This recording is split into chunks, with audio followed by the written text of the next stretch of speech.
This is Wages of Destruction by Adam Tooze, the story of Nazi Germany not told from the perspective of art or traditional history or battles, but from the perspective of economics. I've read Adam Tooze's work in the past, particularly about the 2007-2008 housing crisis, which is an incredible read and tells a story of how we got to there. And this story is the same thing. It's how Nazi Germany became Nazi Germany. I think often when we think about Nazi Germany, we talk about the ideology, and it's not that we ignore the ideology here, but to think that Nazi Germany was built on the ideology alone is a misconception.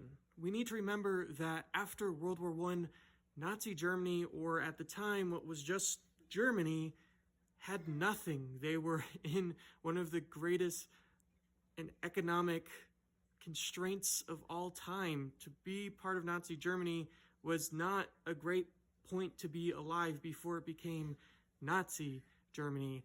After World War I, they would have to use wheelbarrows full of cash just to buy a loaf of bread. Inflation was rampant, and they needed to fix that problem.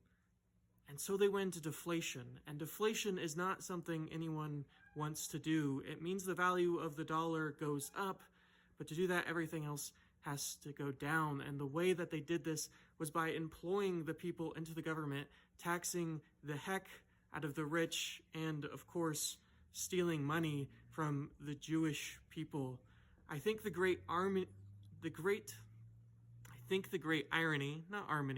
great irony of the piece isn't that they climbed out of this hole that they dug for themselves. It isn't the fact that Germany utilized evilness to become a wealthy nation. None of that is actually true. In fact, it was the taxing of the rich, employing the people of the community to work on these giant government projects that brought wealth to them. And when they went to take over the world, it was their very ideology that destroyed them. It wasn't Britain, it wasn't the United States, it wasn't Soviet Russia.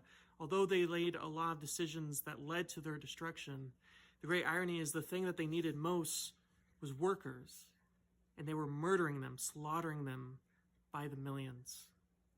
If this didn't come from an ideology, if they didn't steal from the Jewish people, from people of color, from anyone who wasn't blonde-haired and blue-eyed, Germany could have taken over the world.